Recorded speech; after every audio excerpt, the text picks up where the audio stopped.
up, guys? Back with another one. It is currently 8:48 p.m. on a Friday. I hope everybody is enjoying the weekend.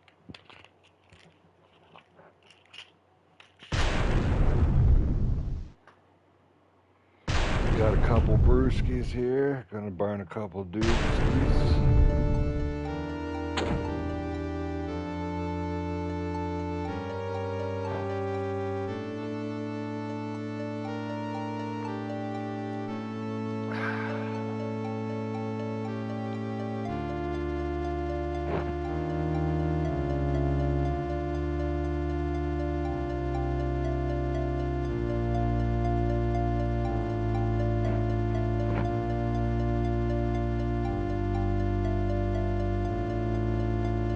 Ain't nothing like some good old-fashioned blood.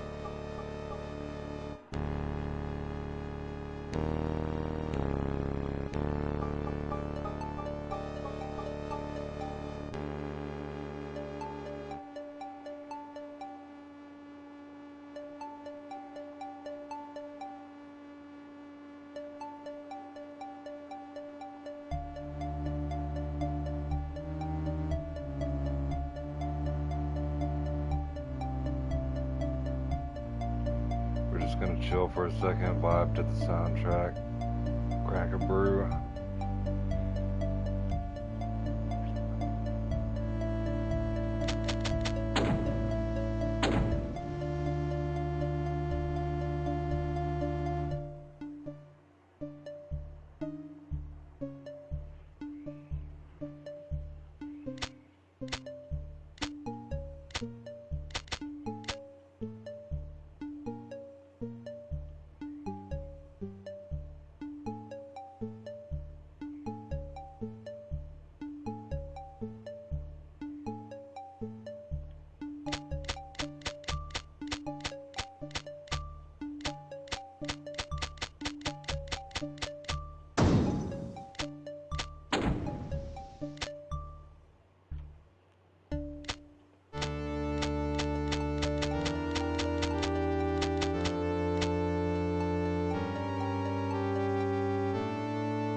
That is badass.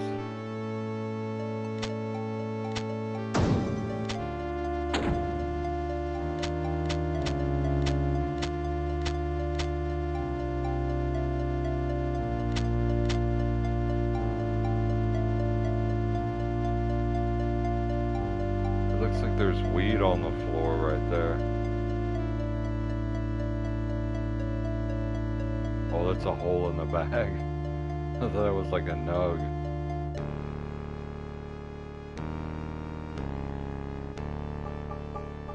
The extensive amount of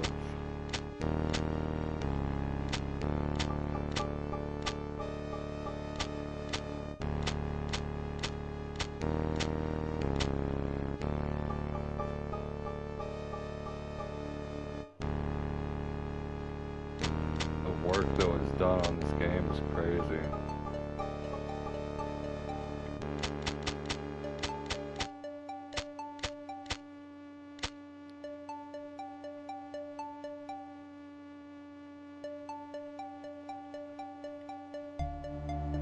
Yo, what up, Daniel? How you doing?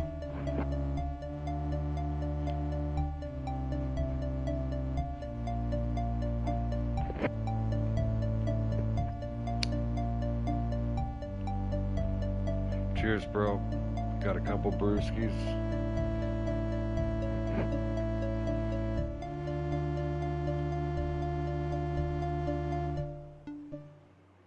I hate to say it, but where's your diversity, ethnicity, inclusion there? In in this development team. They made a masterpiece too. I like how that guy has his thumb hooked into his pocket, like, yeah, I wear the pants. We did it.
Start it here in a second, just finishing up this joint.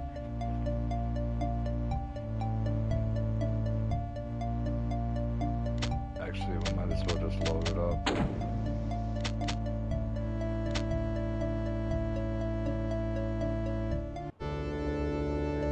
Oh, we made it to the next level, yes.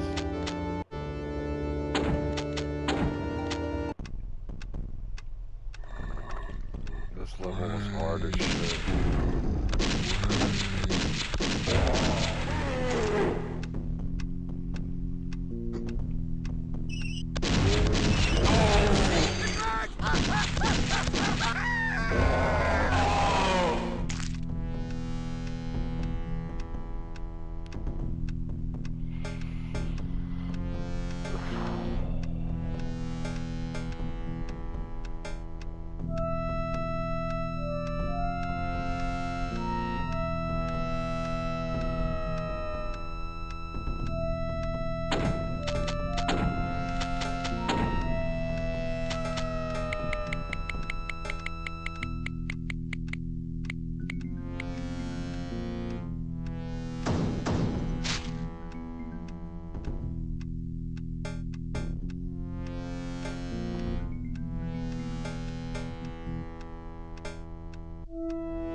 Cheers, guys.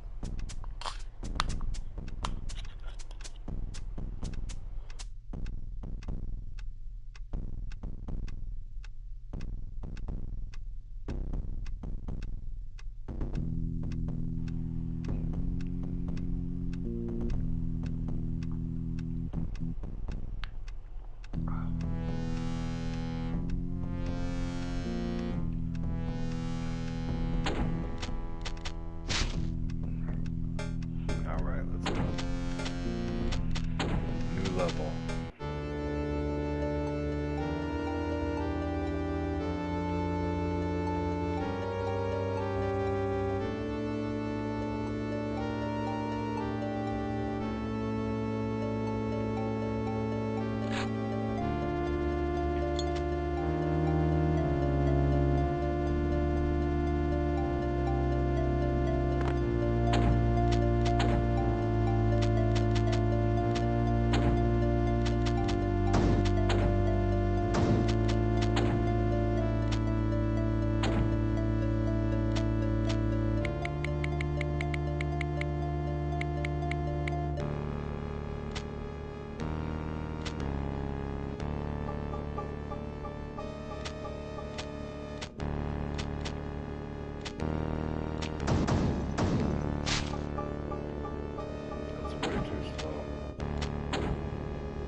Gets close, then he reveals himself.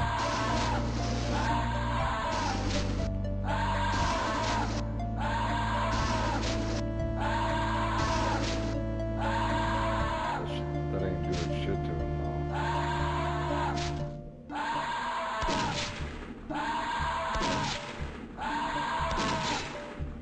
What is that?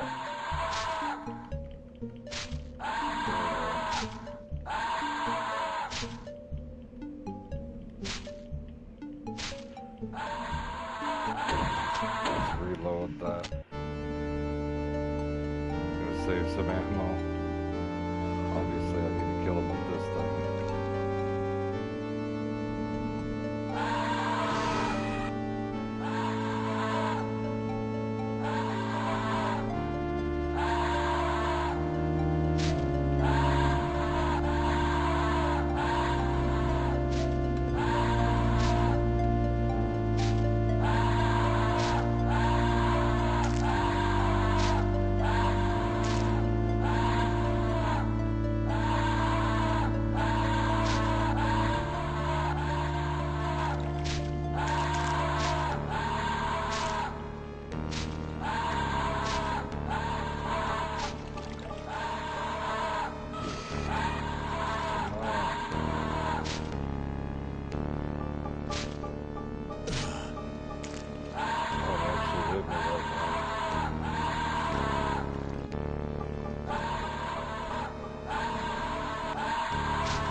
key.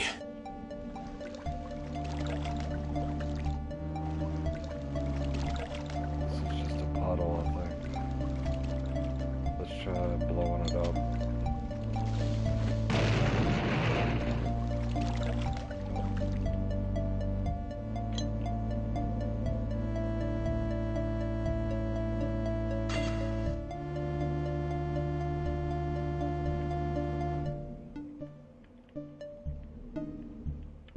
Out of all the enemies I've encountered so far, the wraiths are the most annoying.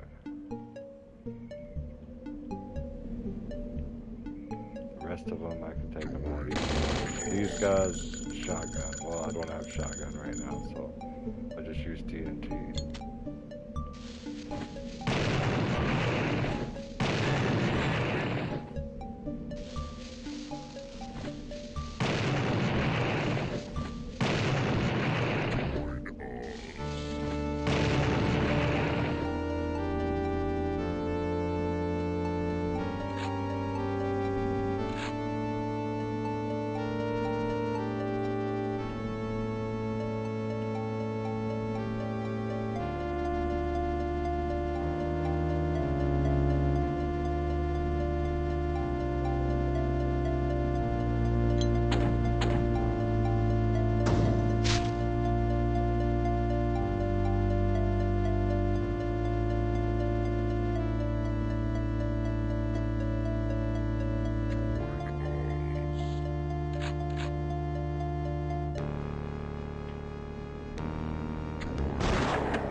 you go past it.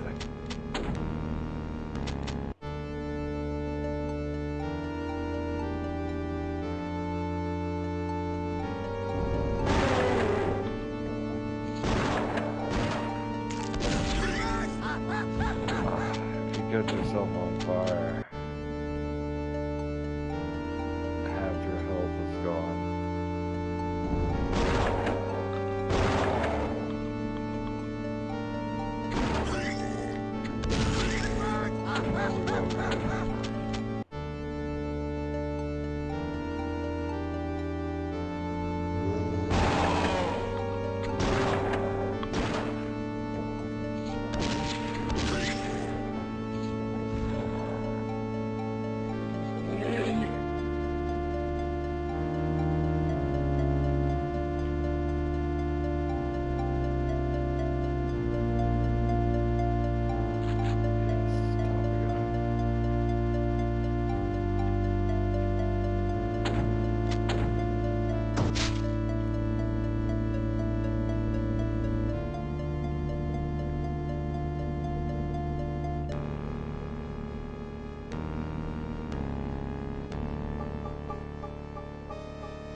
I need a key.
I need a key.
need a key.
I need a key.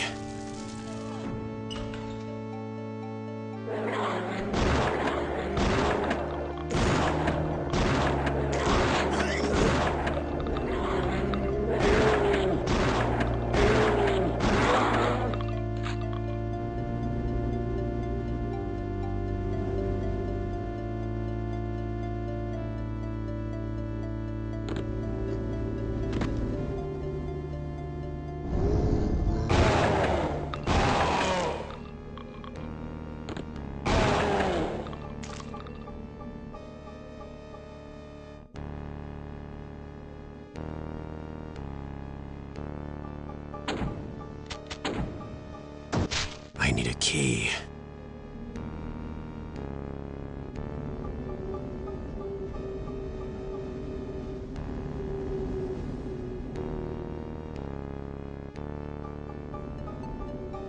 I need a key.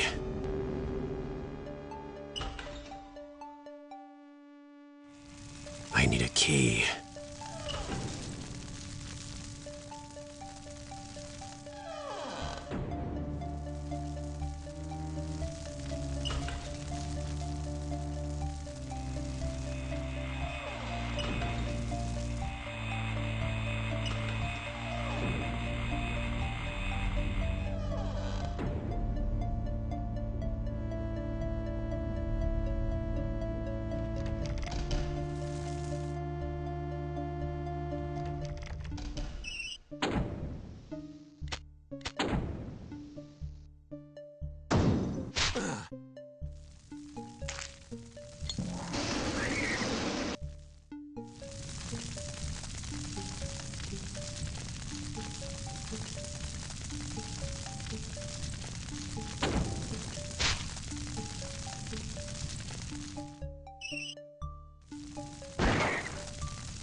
did it my way.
I need a key.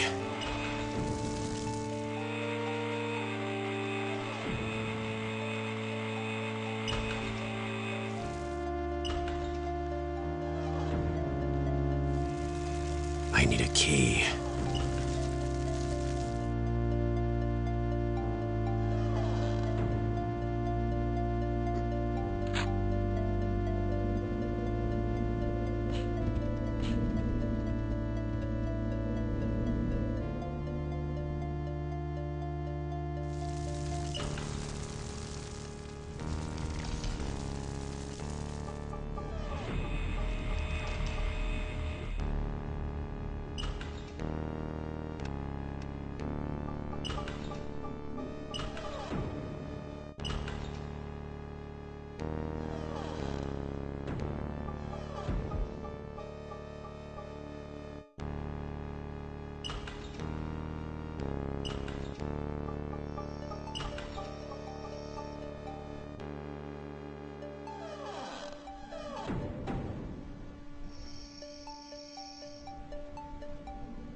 Yo, my bad. I had the mic muted. Damn. What up, Frosty? What up, JLG Gaming? How's everybody doing?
Alright, I'm back.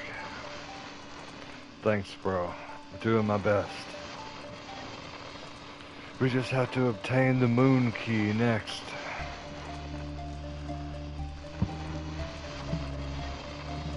And we are playing still on Lightly Broiled. Tia even gave me credit. She's like, you're playing for the first time on Lightly Broiled? Like, yep. It's like, that's awesome.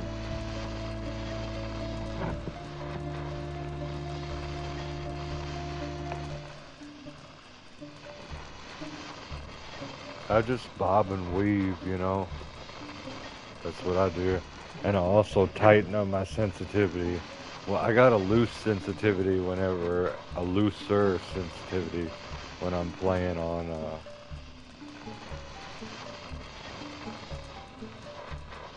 like, say, Battlefield. You know, I want it to be, like, easier to swing around. On here, though, I just kind of sweep with every motion that I do, and I'm jumping. Mobility is key to keep from being hit, especially with some of these guys, like the Wraiths. They will not make themselves visible to hurt, even like vulnerable to be hurt, unless you're right in their face. And that's how Ophelia was too. And I used a shotgun on her and then finally stabbed her to death with a pitchfork at the end. Very cinematic shit. I ran out of all my ammo, every bit, everything that I had.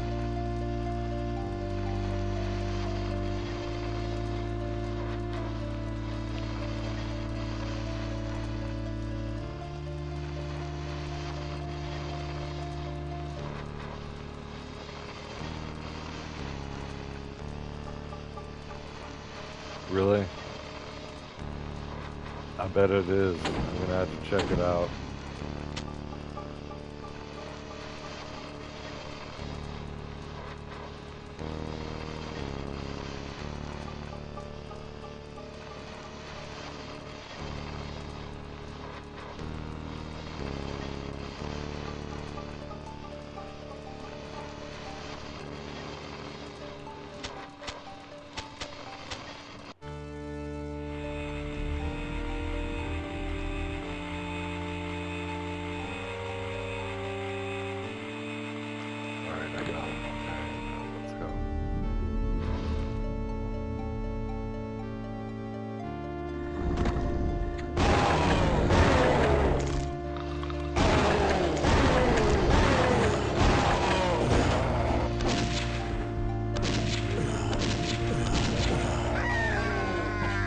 Terrible. Alright, I got a better idea.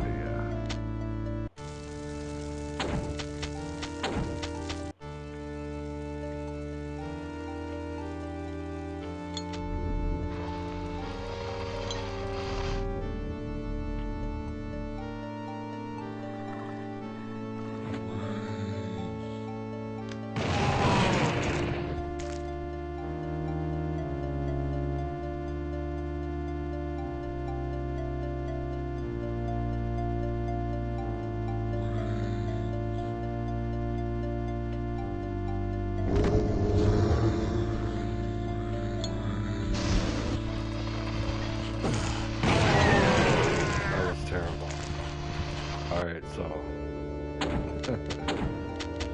try that again.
let's try regular TNT. Actually, I don't want to waste those. I hate the proximities, honestly. They're so annoying to wait for them to harm and stuff. What else have I got?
Got a better plan now.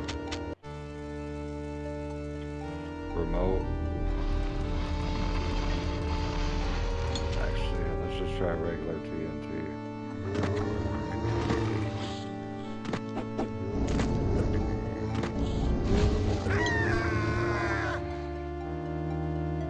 Oh yeah, I can heal. I can heal up with the med kit. I kind of want to save the med kit because I get a heart from them.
I came out of this bookshelf earlier. I still don't have the moon key. Like, what the hell?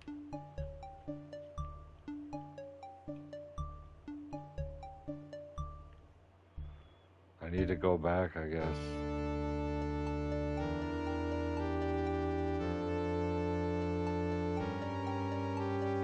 I can't reopen it, damn it.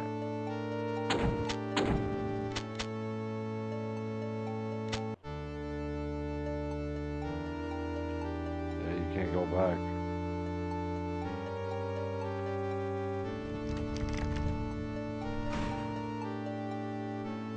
Seriously though, where's the moon key?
gotta find the moon key. I know it's around here somewhere.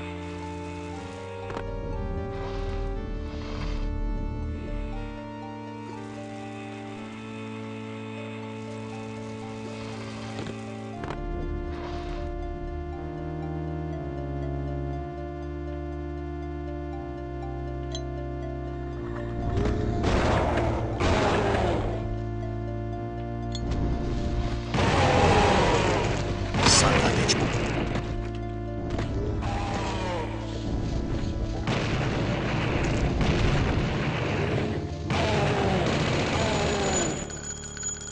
Not bad at all.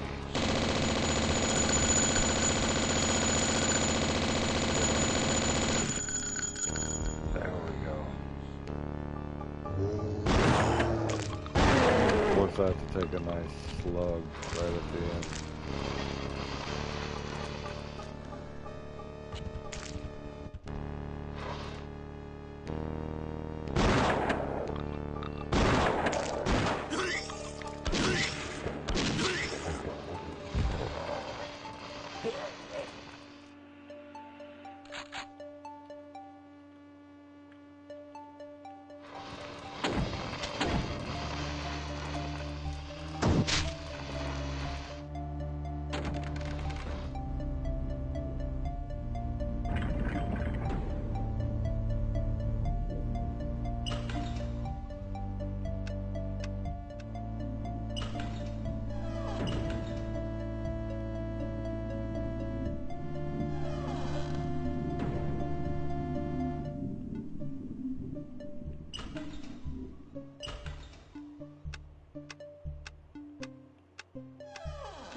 Bro, where is the moon key at?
Missing where the switch is.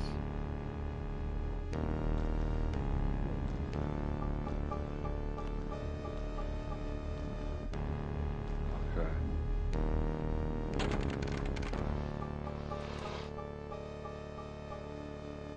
I need the moon key.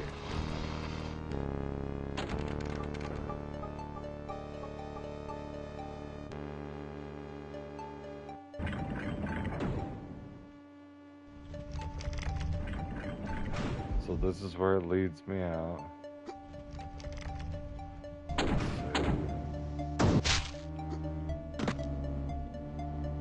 Can't go through there.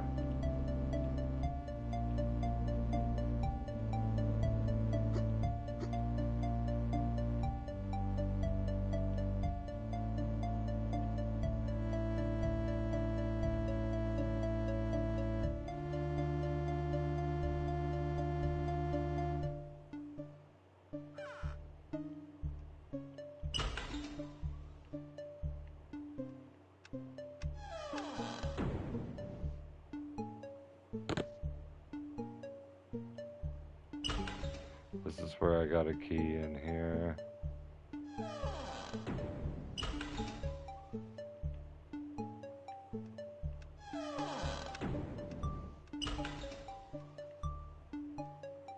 I think I might have got a key in there.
Yes.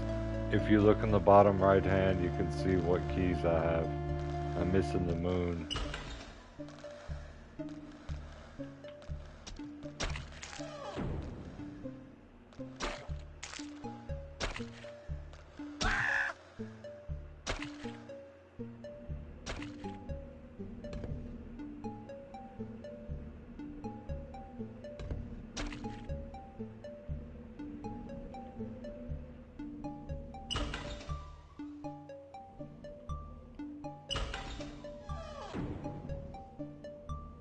I know, right?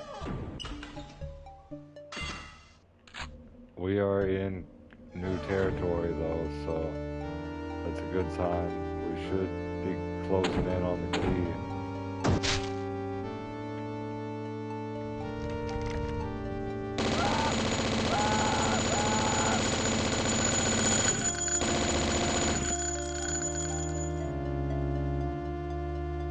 Yep, we got it.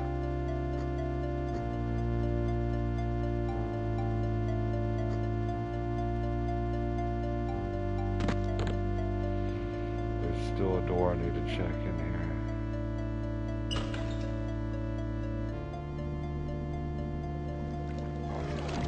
This is where I was at the beginning.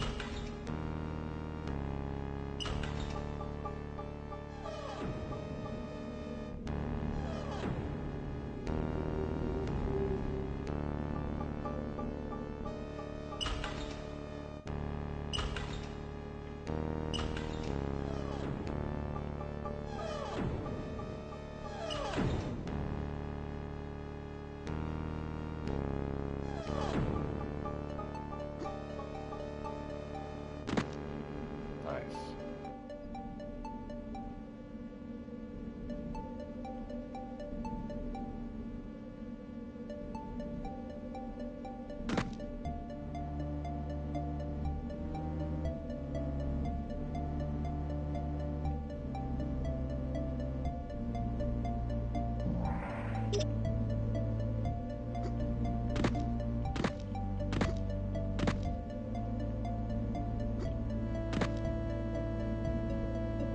And how do I get out of here?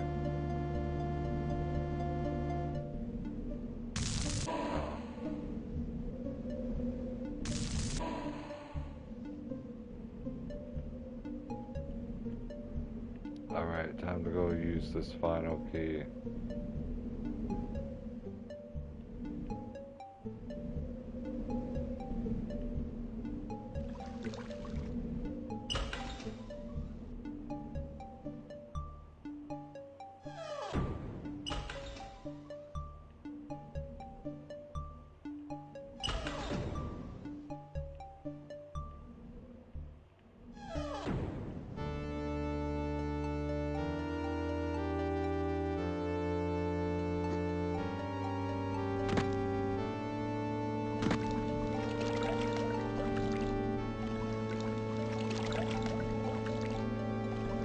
Well, I'm excited to play all of them. I have Blood, Marrow, and the Secret Passage, or whatever it's called. But this is how you get back to where I was, I think.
I was trying to use it on the Wraith to see if I could hit it while it was invincible. It didn't work.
Yeah, I know, right? I saw that on the options. It says old school akimbo napalm or old school, I don't know. Maybe it's like the alternative fire. They've made it to where you can have alternative fire on the duels. I don't know. I know very little about the mechanics.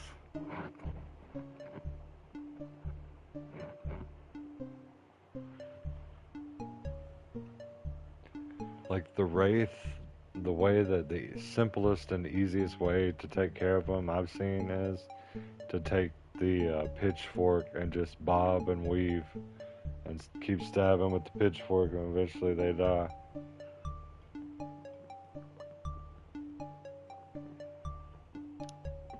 Because they'll keep materializing themselves for a melee attack.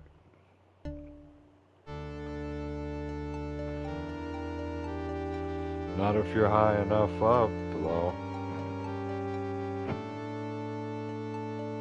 And also, if you use the alternative fire, then it will shoot out balls of napalm instead of explosive napalm.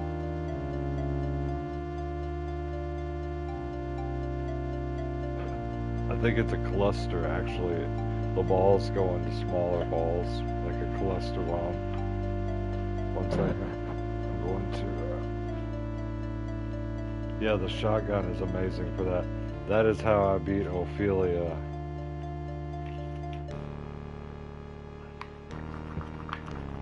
I'm gonna roll a joint.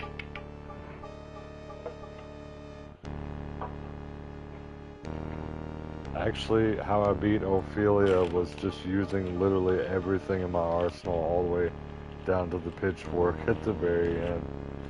It was very cinematic.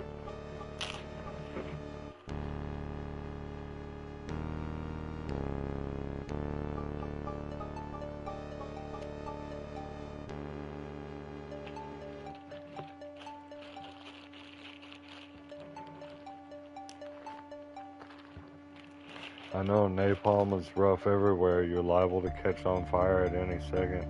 It's easy to. But if you have a good high up vantage point, then and you know how to use it.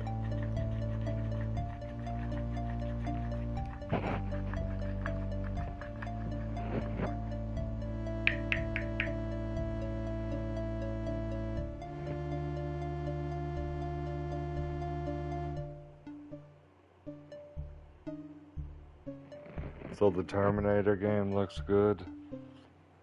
is it worth buying or waiting for it to go on sale? Because, you know, I've got plenty of games as it is.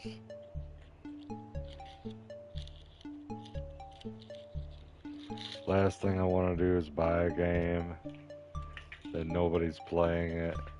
It sucks.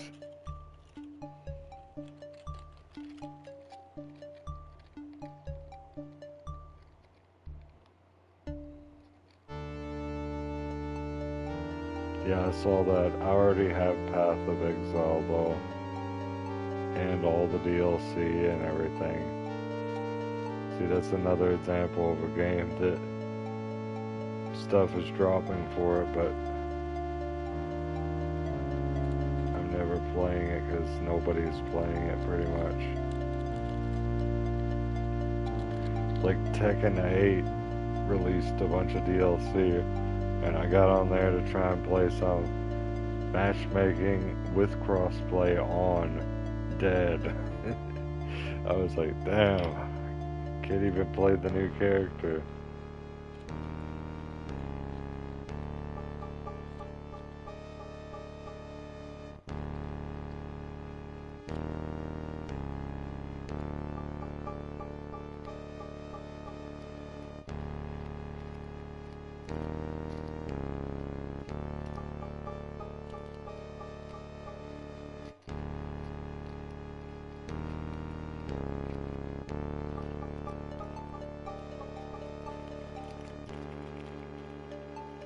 Oh,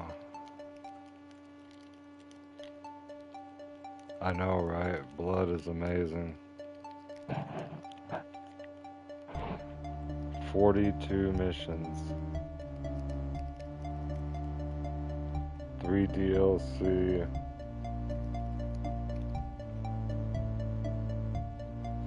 And now they have co-op. So, yeah, there's a lot of potential for fun here. It would be awesome if, like, we got a bunch of people on co-op. Like me, you, and Drunk or something.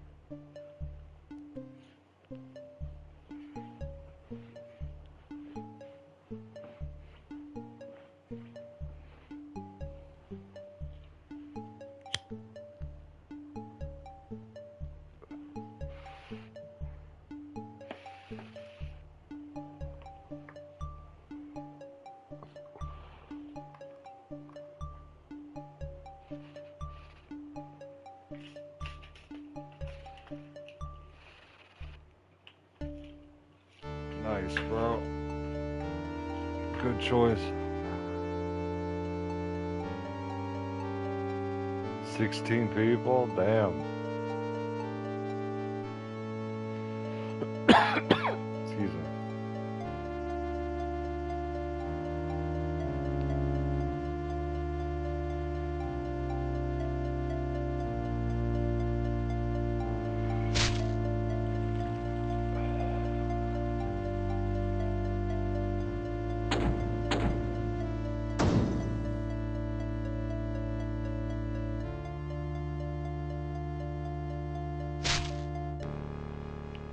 Well, if you think about it, Arc Raiders is a 20-player match.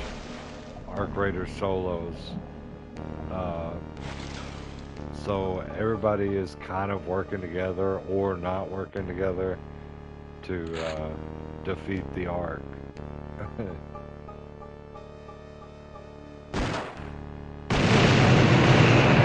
I know you may think there's like nothing but like just PvP going on, but there's a lot of people who just want to do the missions too. Like, yes, PvP is fun, but then you want to also upgrade all your shit, get all the badass stuff, and then eventually take down the Matriarch, which is like the ultimate enemy. There's the end of the stage. Okay. We're out of here.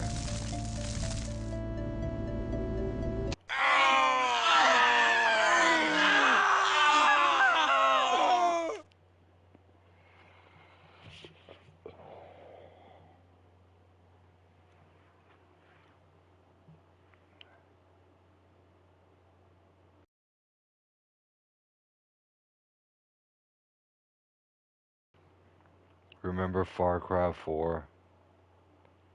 Yeah, I know. I was actually just gonna mention that about killing floor 3. I've already got it downloaded. We could go on there and have some fun, all of us. Um,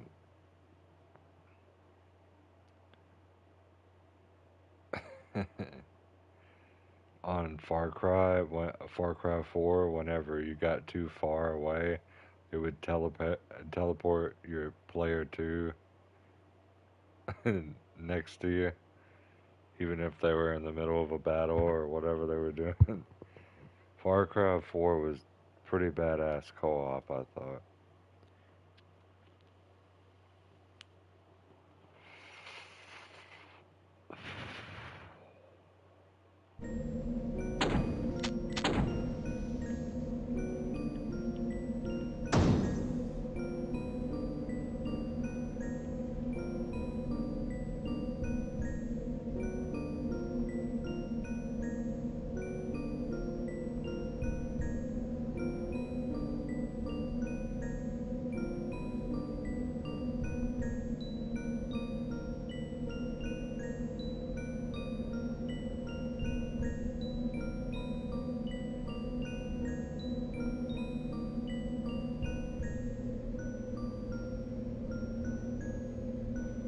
Remember on Far Cry 4, you could wingsuit pretty much anywhere, and also you could wield your grenade launcher while you was in the gyro copter, or you could wield it while you were in your wingsuit. I mean, it was just kind of ahead of its time because Battlefield 2042 kind of put the wingsuit thing in there. I'm not saying they took any influence from that, but it was fun for its time. I would recommend starting with Far Cry 3 and 4, and yeah, that Far Cry 4 you can have some co-op.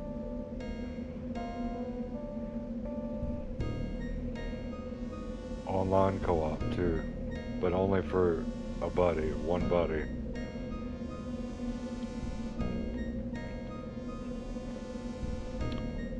Also, if you want to progress the campaign on their story, you have to go on their save. It's still super fun though.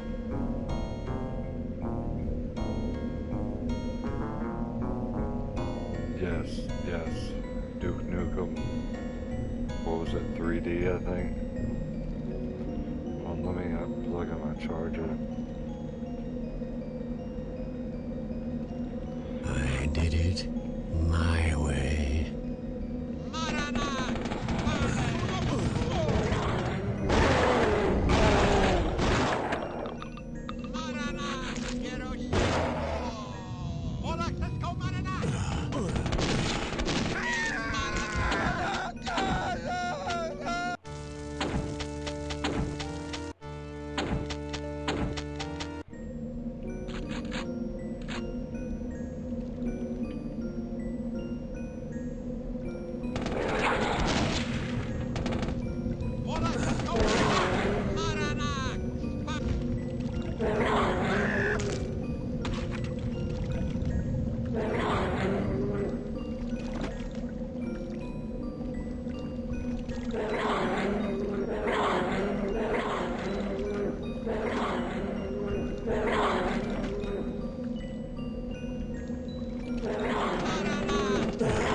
One thing that is not realistic and kind of dumb about this game.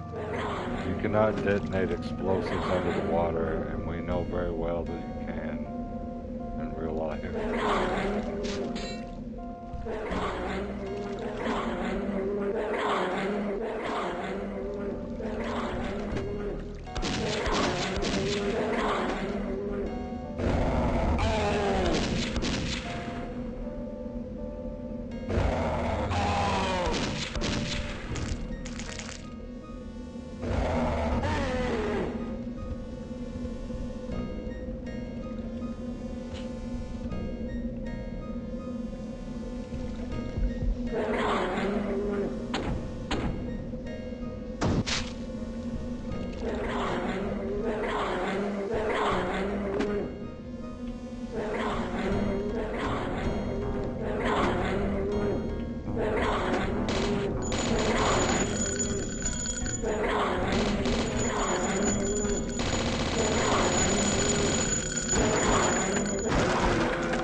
diving suit. Holy shit.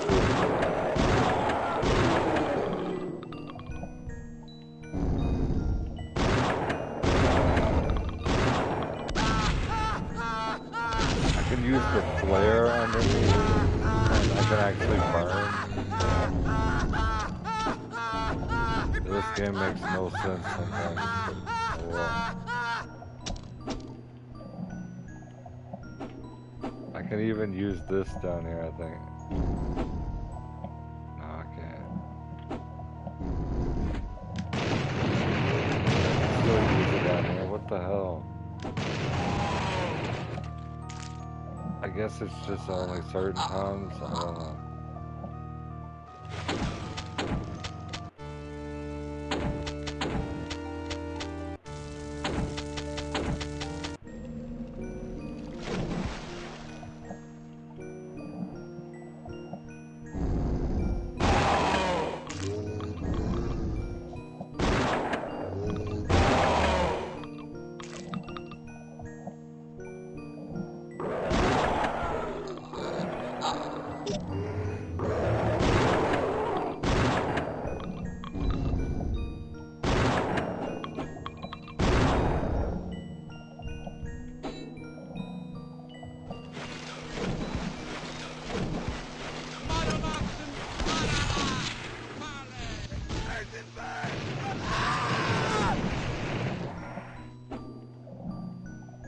What am I missing here? There's gotta be something, like, why is there just a diving suit?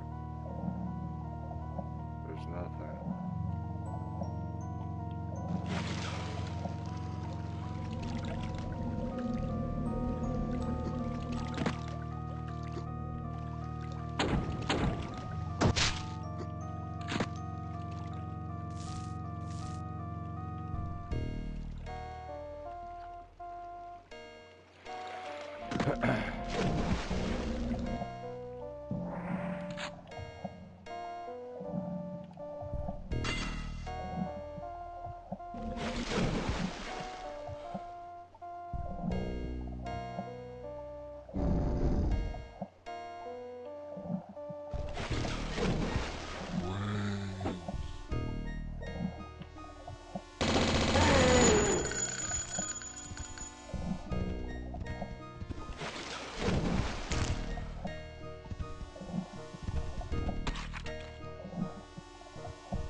Feel free to help me out on this one, Frosty.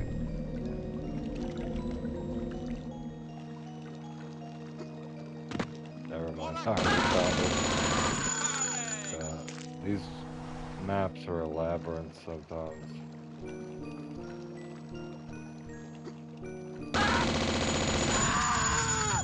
I mean, a lot of the times.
saying. At least I know what to expect.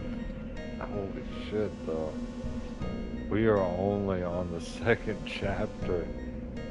This game is gonna get brutally hard. I don't see how it couldn't be us.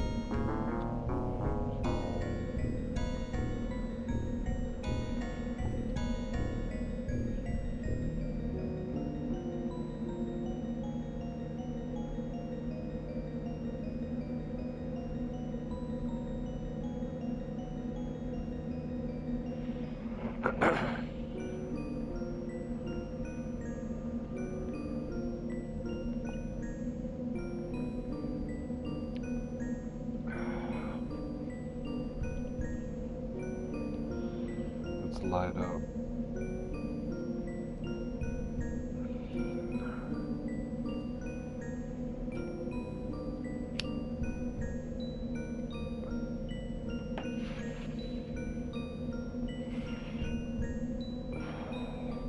I appreciate you helping me when you can, Frosty.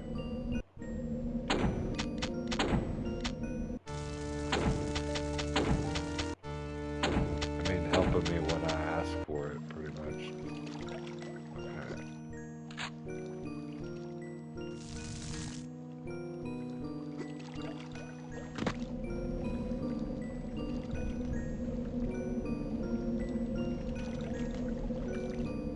Oh, did you make something delicious?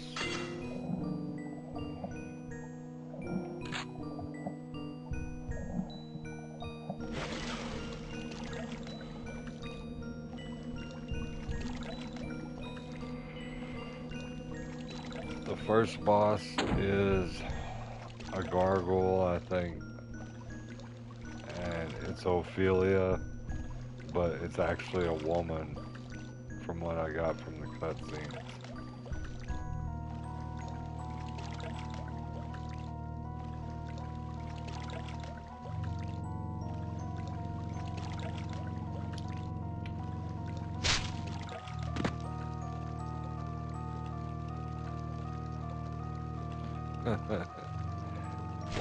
Ophelia, Ophelia.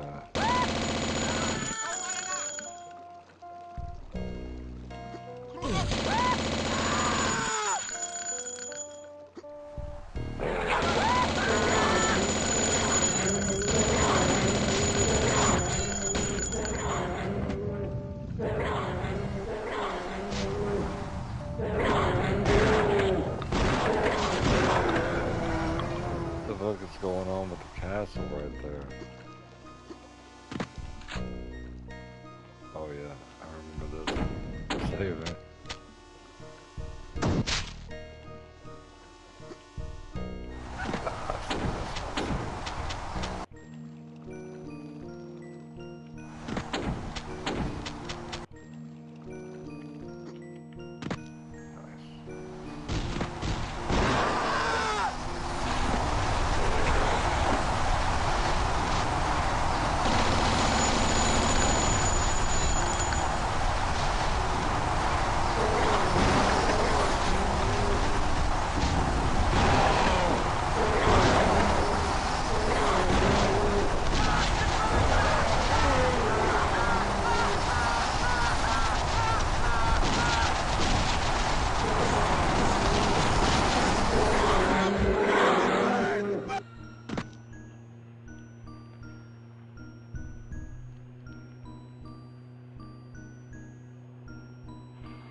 We'll have to check out the lore on it.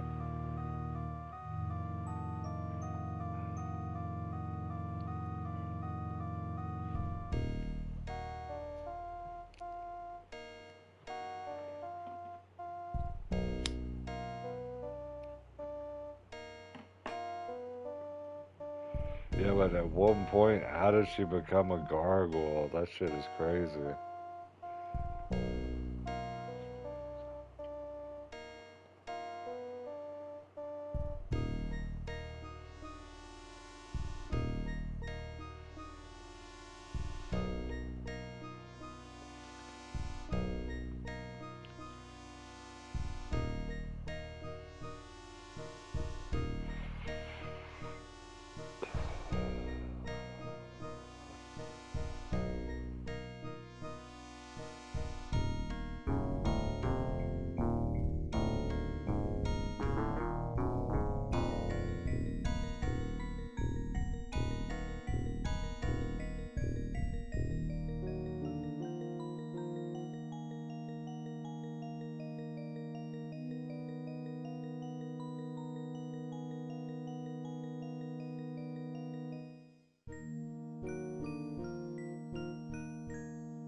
My bad.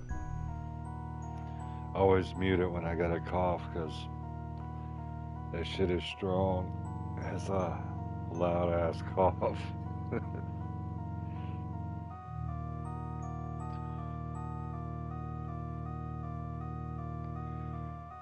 Cheers, bro. You sipping on anything tonight? I know you mentioned Crown one night.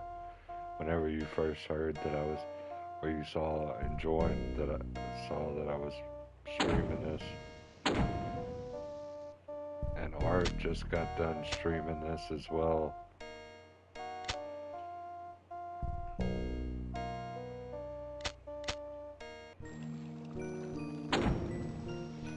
Even though I missed it, I've been sharing it.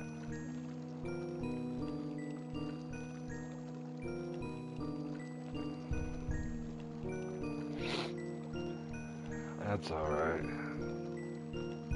It's good to have flavored water and coffee every now and then, you know? And I know a lot of people, especially in jail, that live off of coffee. In fact, you could trade someone one tablespoon of instant coffee for their entire breakfast. And it may come with whatever it comes with, but you get the whole breakfast tray for a scoop of coffee. You better believe I was taking everybody's trays as soon as my commissary came in.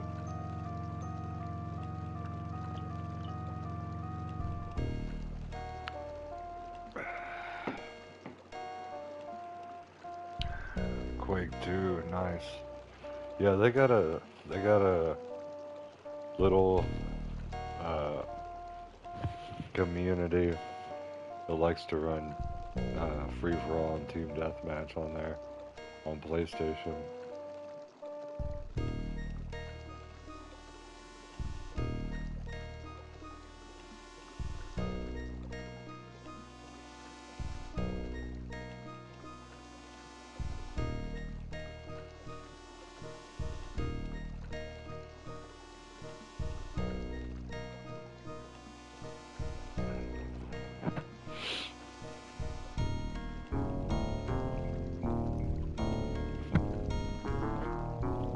Yes, Night Dog does usually bring home the bacon.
Keep circling, my dog. Oh my god. There's no way that I can go out there. There's so many of them, and there's that guy firing. Get a save right here. What up, RC? Dude, sorry about the loudness. About to make it quiet. 007 in this motherfucker.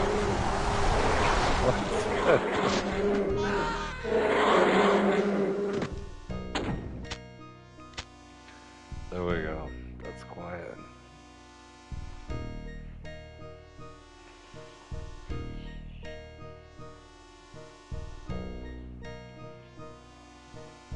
did get a good save though.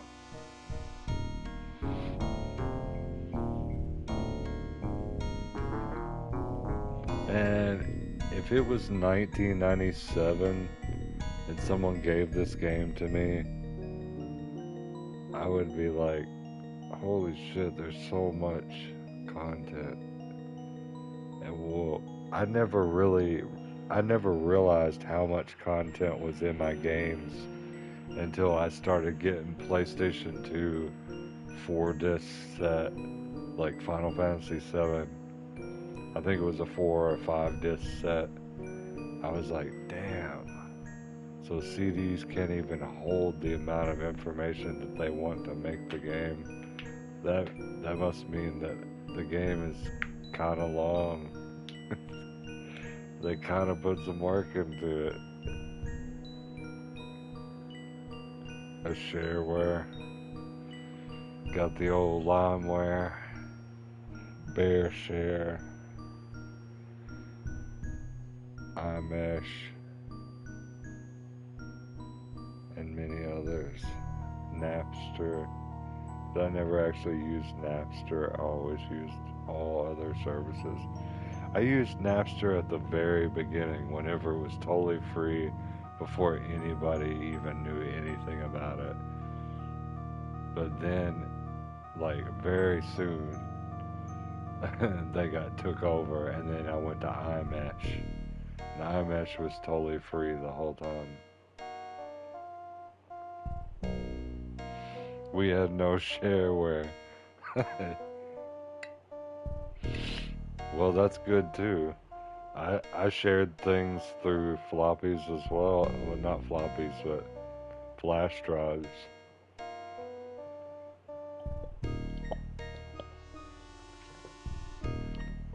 And CDs and DVDs.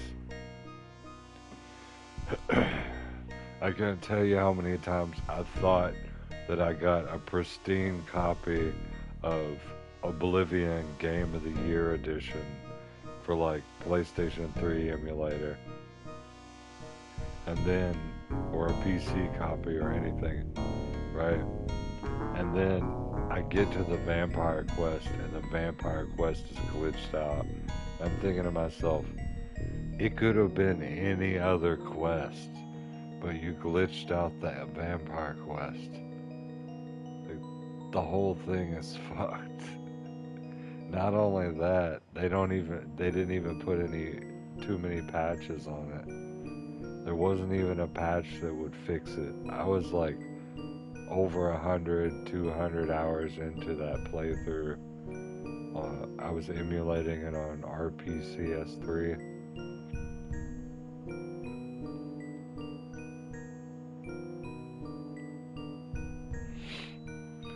In fact, at the time, it was a massive influence for buying an Xbox 360 was the exclusives. In my case, I wanted Elder Scrolls, Oblivion, you know, and I still chose the PS3 because I was like, this shit is awesome. The Xbox 360 did have some things that I just thought were absolutely things that are not happening today, I'll say that much. For example, Saints Row.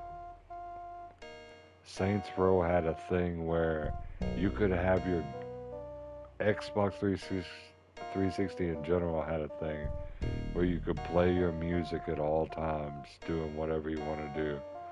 But Saints Row had a thing where if you walked away from your car, your music would like fade away and then fade back in. That was so badass. And you could have whatever playlist you wanted.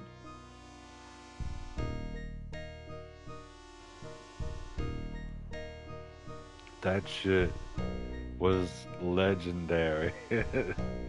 Those are the types of things that no matter how much I like PlayStation, I've got to give them credit where credit is due. Like, they came up with some unique stuff, but people are not hiring inquiring minds anymore. People smoking weed, rubbing their balls in cocaine, whatever it takes to make these ideas. Seriously though, whatever it takes, like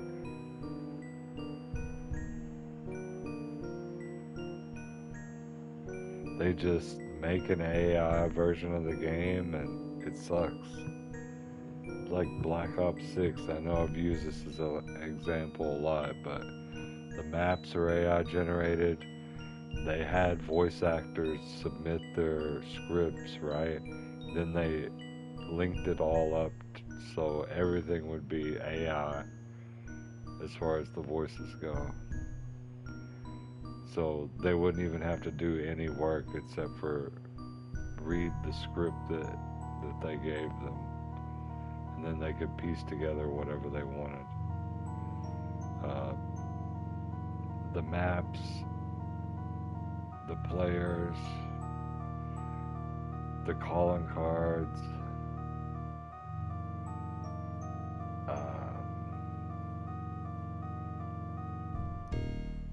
probably more than what I'm listing, but yeah, everything on that game was AI generated. Pretty wild.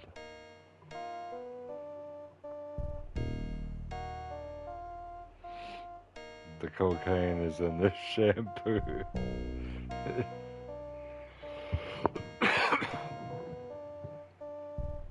No, I was taking a reference from South Park, actually, an old South Park episode where they're like having a business meeting and they're rubbing their balls in cocaine. Which, in theory, if you did that in real life, it would absorb through your blood vessels and you would get definitely high on it.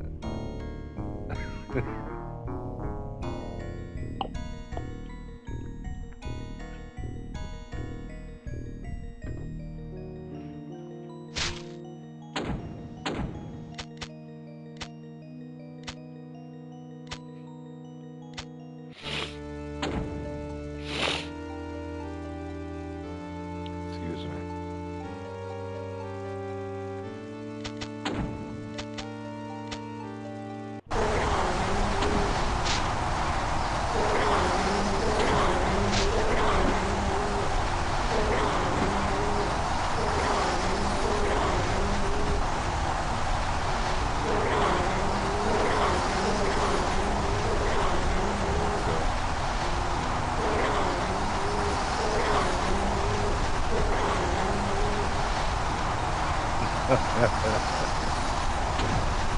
I don't doubt it, bro. Not one bit.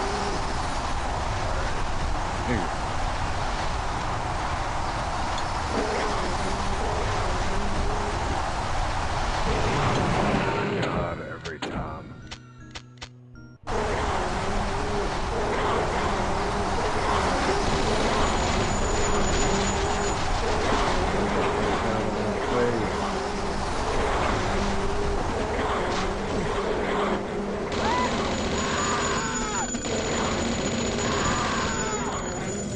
I need a key. You're dead if you come down here.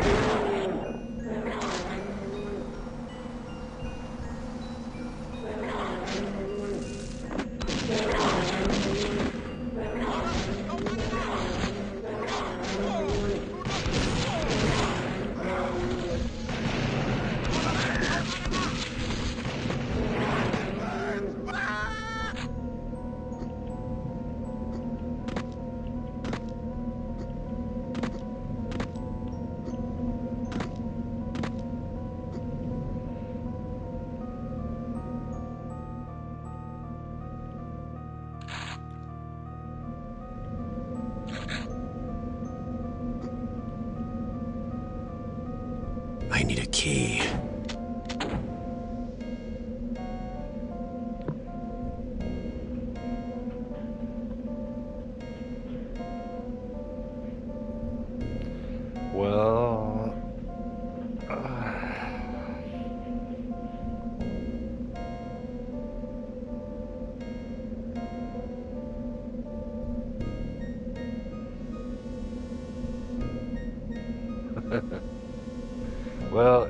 even less of a complex explanation is that cocaine, lidocaine, benzocaine, cocaine obviously we know as the narcotic, lidocaine as in the transdermal on the skin medication that's supposed to numb your skin after some type of procedure done on the skin.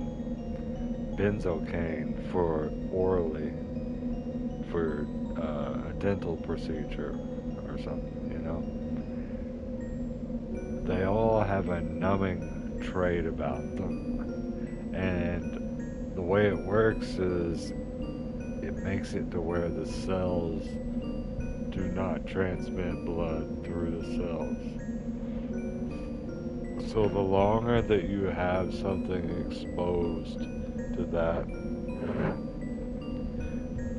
if you have prolonged exposure to it, it will cause tissue damage. You notice Michael Jackson's nose basically rotted off. That was a combination of plastic surgery and cocaine.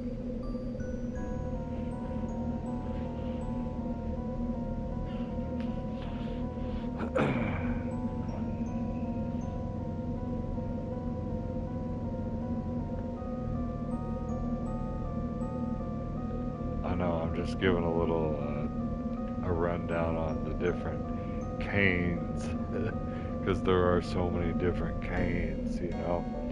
And if you use lidocaine or benzocaine, these over-the-counter products, and your employer drug tests you, you will test positive for cocaine.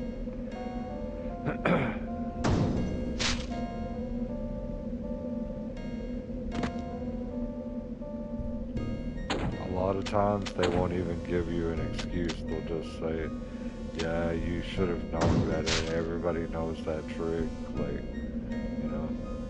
Alright, we got the, we don't have any keys. I need a key.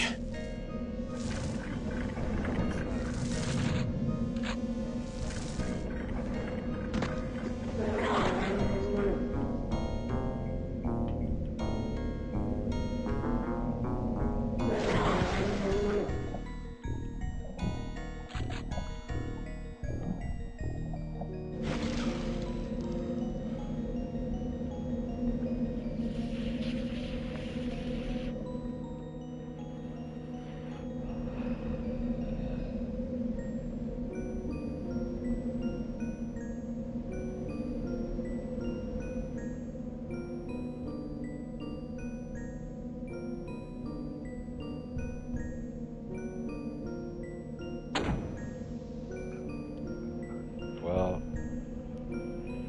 back in my high school days, I did a lot of different drugs, you know. I experimented around with a lot of different drugs.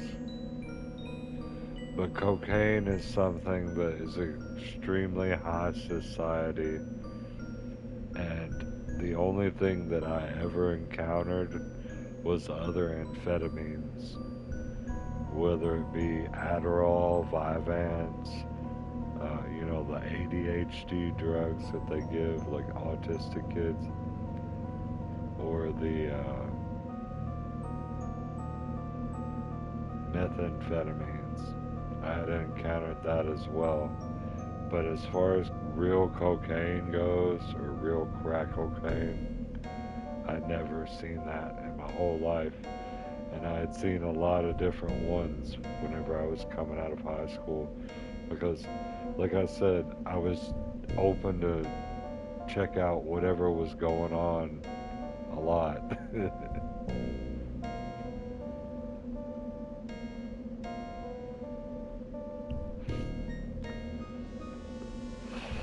Which leads me to believe that cocaine is a very high class drug. It's not something that you just like run into if you're with someone who has cocaine, I need a key. most likely they probably have a lot of money. Because methamphetamine has replaced cocaine.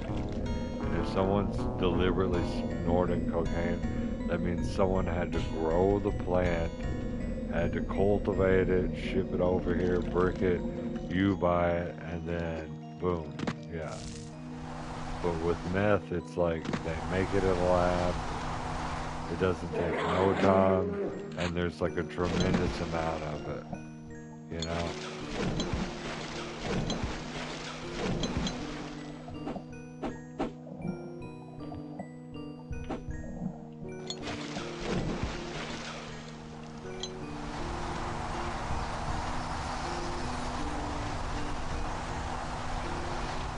I'm not saying it is affordable or isn't affordable.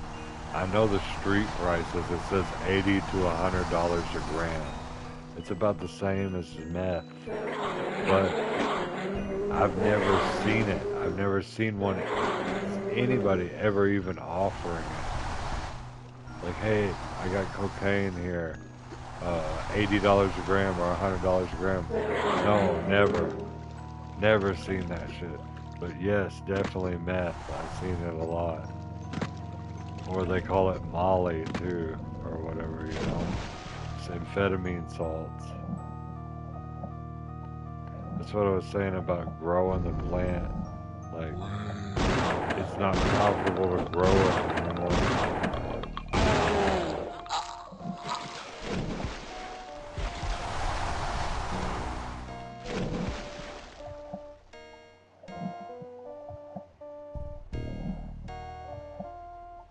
Also, unless you have money to just throw away, meth lasts for like I don't know, days, and cocaine lasts for like an hour or two. So you can see why people would not fund it or think that it was like, you know, it's very much a high class drug.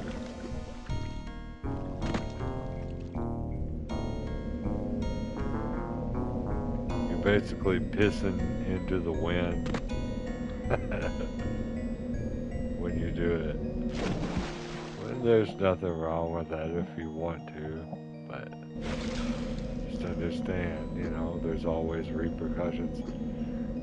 I've never actually done it, so I can't say whether it is dangerous or not dangerous. But from what I've heard is that there's not really been any recorded cases of overdose, but there is recorded cases of overdose on meth, though.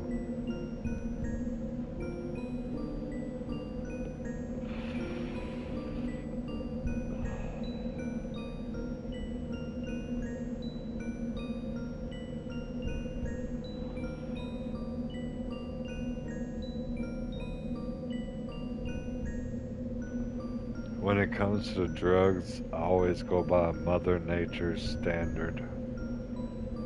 If Mother Nature made it, it's probably more safe than something that's made in a lab.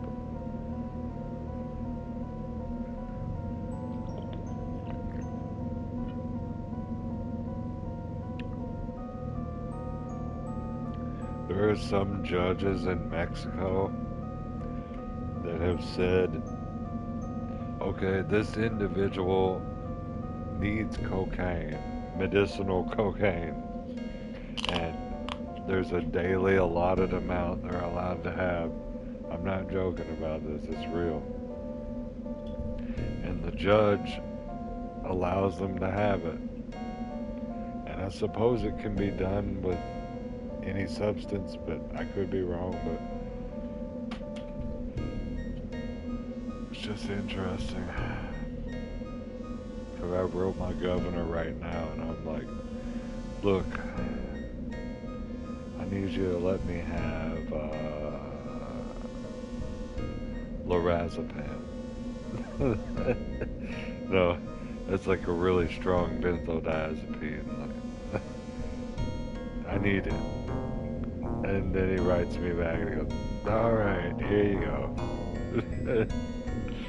That's never gonna happen.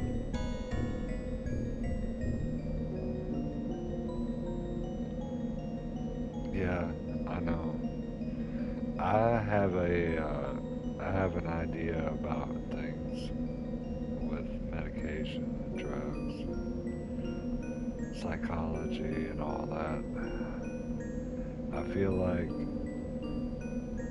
if there's a support system for the person and the person does not abuse it, then they'll get better, they'll do good, and it won't be bad as far as their drug use or abuse as it may evolve into.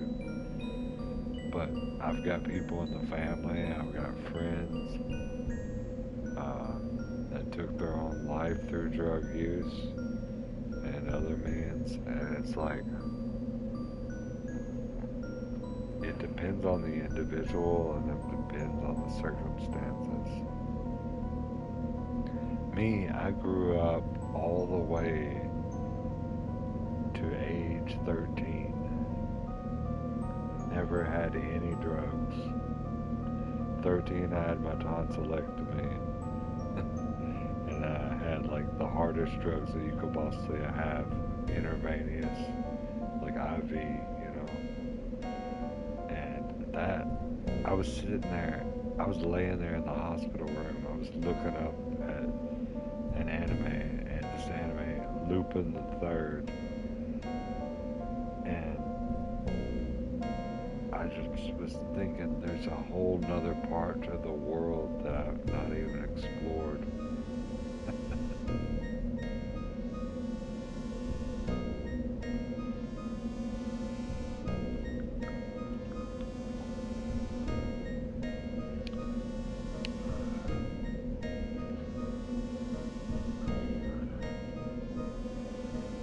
It's weird, because I was a teetotaler. I thought that drugs made you lose control, you know? I thought if you had a sip of alcohol, you lose control, start beating people and, you know, doing crazy shit. I thought if you had a toke off a joint that you start like fucking freaking out and running into traffic. You know, my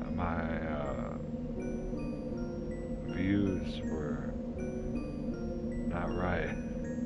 But after that tonsillectomy thing, and I was able to have that,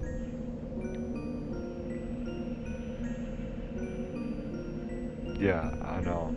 Have you ever had a surgery though? Because I never saw a reason to do them either. But I had the surgery when I was 13. And they put me with morphine and like, I think it was lorazepam, like I was saying, Ativan. It's not gas. It's not just gas. I'm talking about like, this is full-on anesthesia whenever they're doing operation on an organ. In this case, it was my tonsils being removed. But yeah, I know about like the dentist gas stuff. That's just nitrous oxide. That's not enough. You need more than just that. Oh yeah, okay. Well, they give you that in the IV. I was in the hospital. I was 13. My grandparents were all around me, and as soon as they hit me with that, they said it's gonna feel a little intense. I was just like, it's so embarrassing. But I was just like, you're so beautiful to the nurse. And I forgot I was even in a hospital. I forgot about what was going on. I forgot about being worried about anything. It was like beyond euphoric.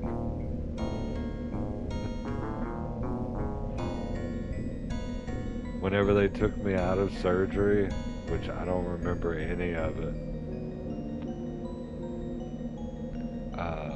I had my glasses off, and without my glasses, I can't really see far away.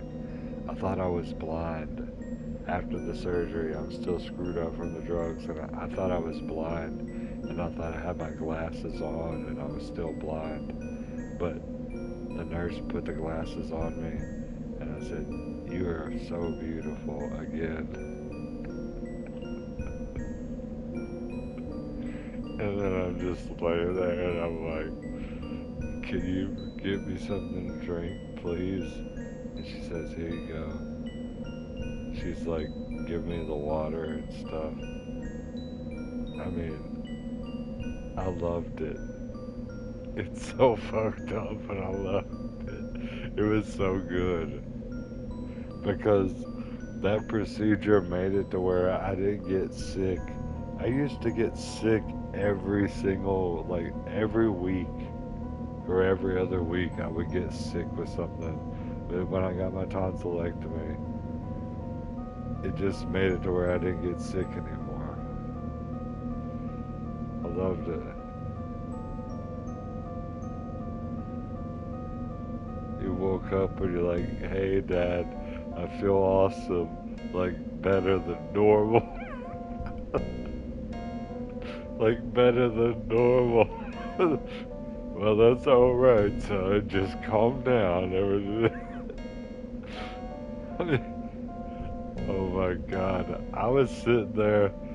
My mom and my dad was in the operating room, not in the operating room, but after they gave me my room, I was sitting there watching Lupin the Third, and like the sun was going down, and I was so high that even though they had burned my tonsils out with a laser, that I was talking to them, and I'm just like, "Yeah, blah blah blah," and all this stuff, and they're like, just high as shit. And after they left and the nurse left, they're like, "Alright, I'll see you tomorrow morning."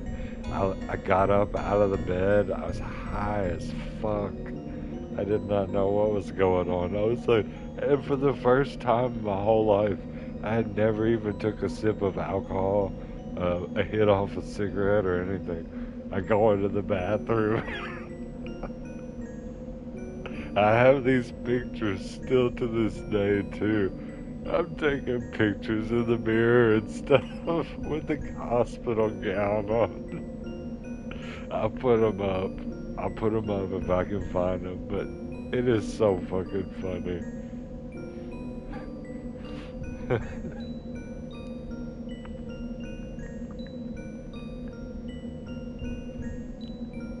And then I went back into the room.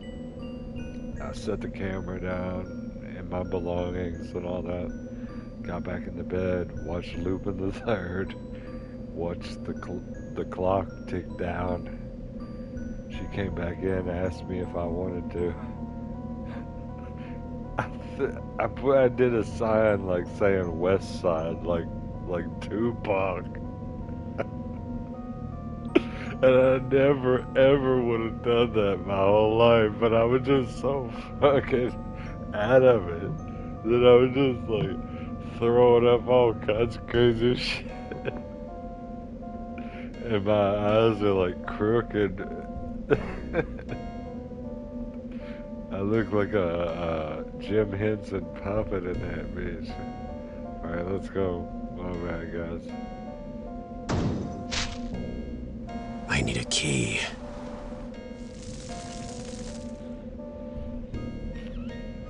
That's what I was saying one day. I was like, just say no isn't that simple. One day you're gonna get older and you're gonna be required to take medication. And just say no is not. I need a key. So to teach our kids to just say no is not the right way. What we needed to say is only your doctor and your parents can decide what, and you, of course, with your consultation as well.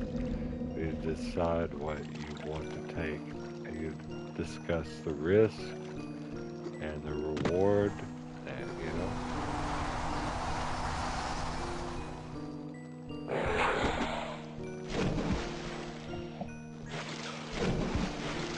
help these gargoyles.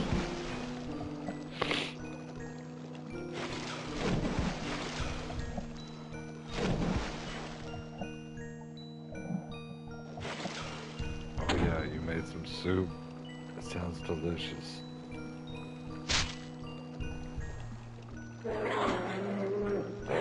What are you watching me on? Are you watching me on TV? Are you watching me on your phone? Or I have people that watch me on different devices. I was looking at it through the analytics.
Yeah.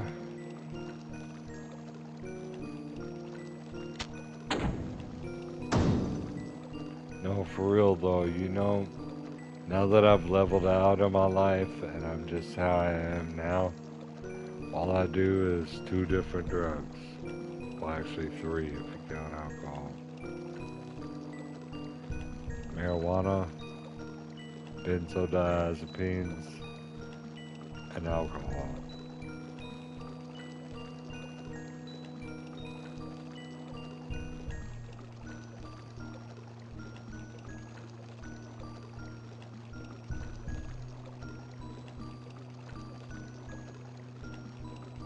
Oh yeah, I forgot about caffeine, yeah.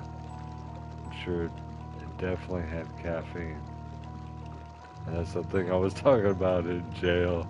How they would trade their whole thing for a shot of instant coffee.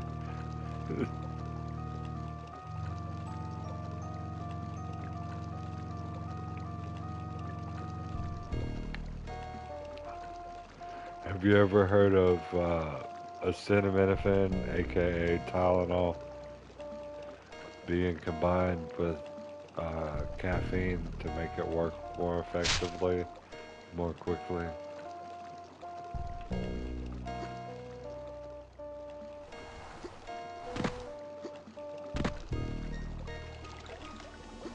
I've never actually used it, but I've heard people swear by it. I already drink caffeine, with my sodas, so I don't feel like I ever need no caffeine supplement. I get like 200 milligrams of caffeine every soda, and I'm just eyeballing it. It's probably more than that.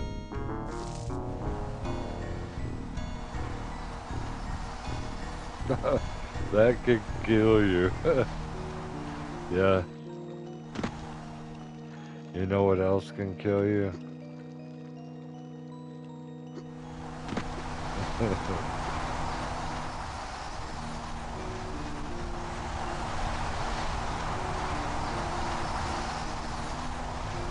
but for real though, I've done that a few times whenever I was in high school and when I was first messing around.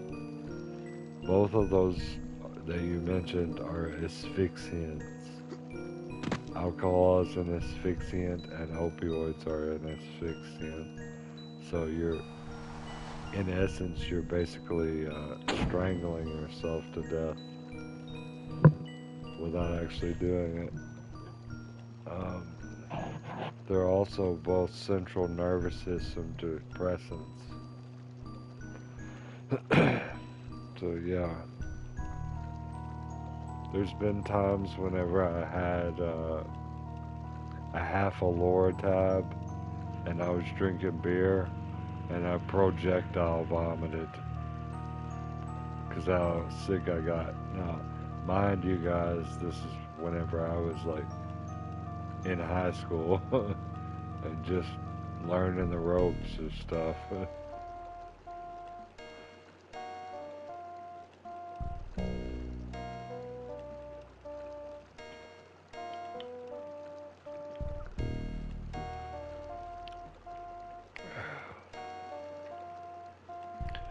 Definitely learned a good lesson from that.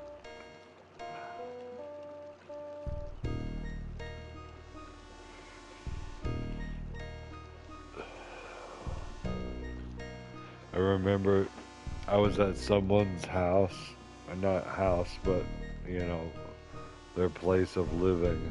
It was a trailer, and after I got the pill, broke it in half, started drinking,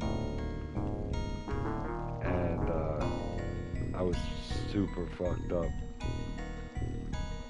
I went into the bathroom and I got a pair of these big ass scissors. They looked like they were from 1940 or something. Like they were not anything to play with. And I wrapped them into a washcloth and put them in my pocket because I knew that I was not going to be able to stay conscious. And I just went to sleep. I laid down. As weird as it was, I couldn't do anything else. And the guy who hooked us up, he was saying weird shit. He was like, "Hey, you might want to check on your friend, bro. He's been in there for a while." It's like, bro, I just went into the fucking bathroom.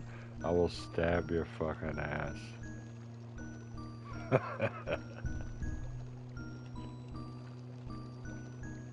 Don't worry about me. He's dead now, but yeah, don't fucking worry about me. I was so ready to fucking stab him. Before I left that night, that morning, I said, Jordan, and before before even it escalated to anything, I said, I pulled him aside and I said, bro, that guy's over there. A minute ago, everybody is sitting there passed out basically almost. And he's rocking back and forth and he's saying, fuck everybody, fuck everybody, fuck everybody. I'm like, yeah, this motherfucker is not staying here. So I told him, the dude who owned the place, and then he kicked him out. And then I slept that shit off, and I have not done an opioid and drank alcohol at the same time since. It's probably been 10 years. I don't know.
There is one thing that I like to do.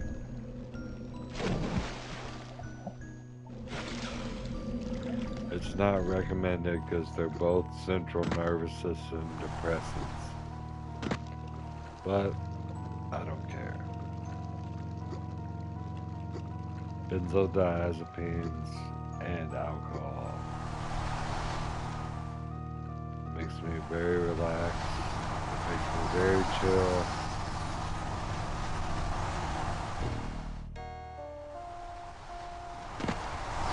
Oh, fuck.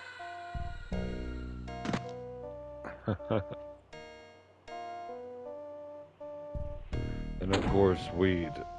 I love my weed.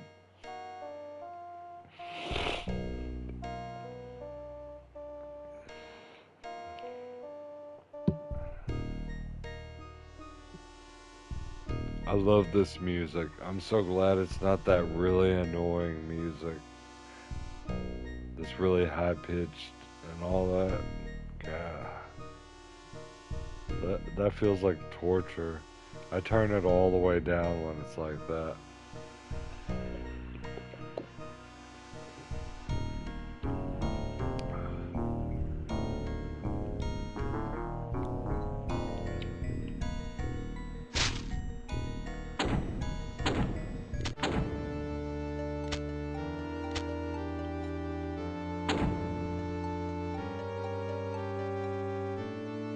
What are you gonna do? Just tell me real quick, what are you gonna do?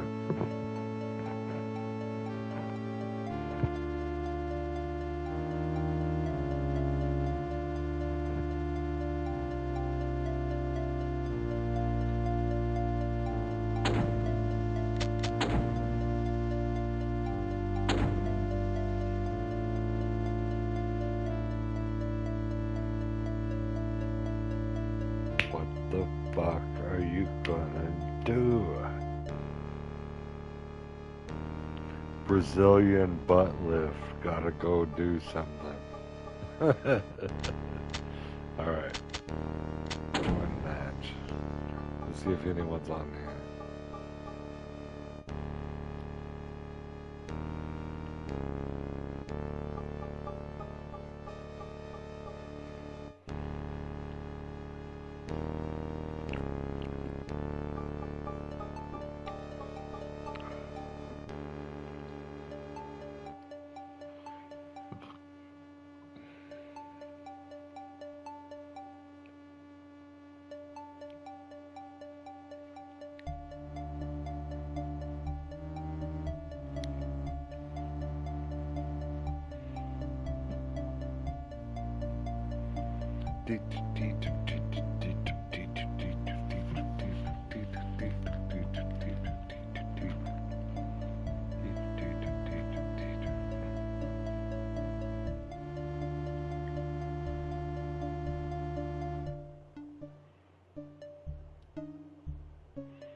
I think I'm gonna go on Sonic Racing Cross Worlds.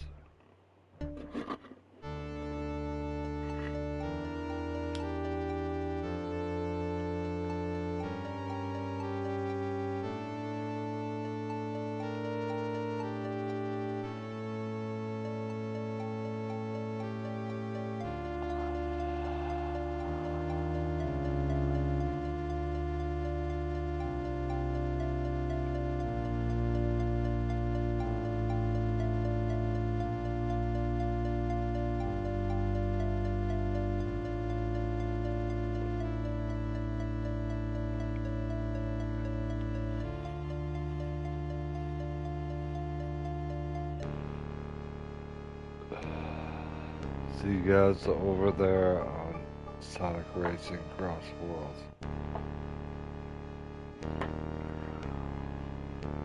Peace out.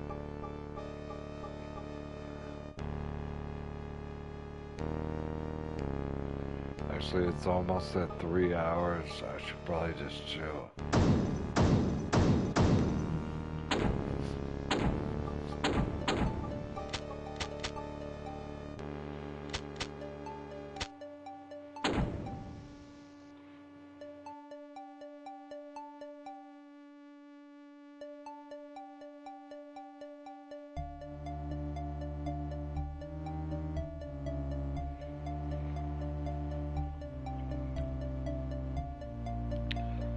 Sonic Racing Cross Worlds is actually fun.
This guy has it like set up in front of a microwave. That's hilarious. It's pretty awesome seeing the behind the scenes, like.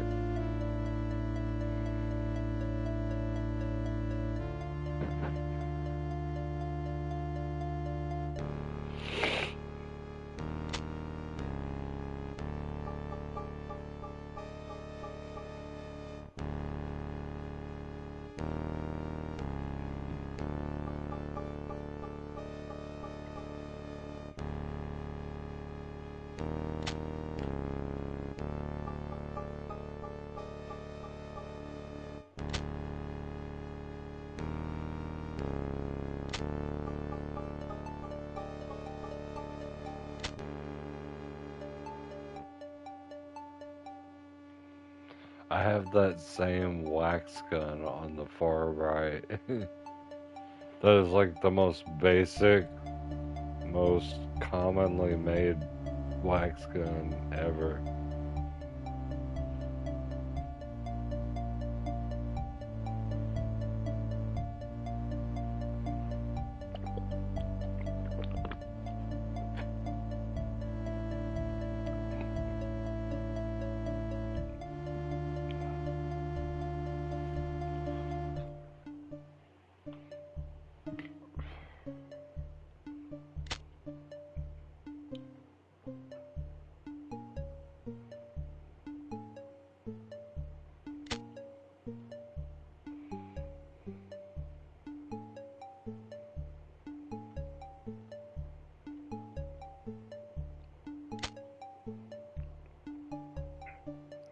Bro is steadily using the toilet paper.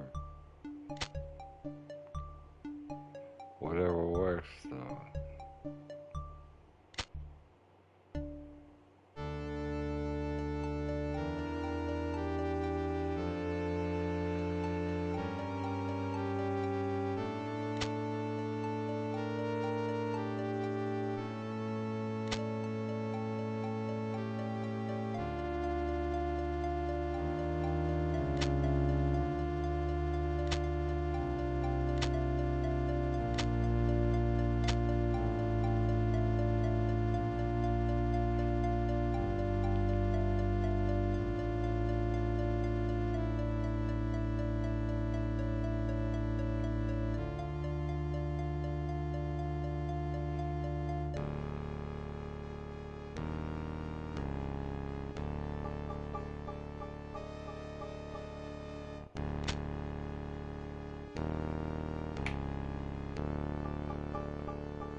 gonna come back with Sonic Racing Cross Worlds here in about 5 minutes.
Alright guys, we're at the last 30 seconds. I will be back with Sonic Racing Cross Worlds within the next 5 to 10 minutes. Appreciate everybody for coming in, chilling. Until next time, guys.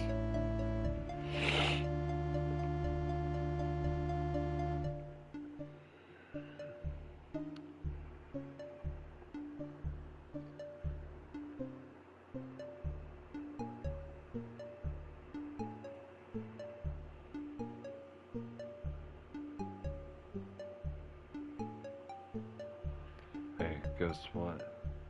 Only you can do what you want to do. You gotta do it for yourself, nobody else.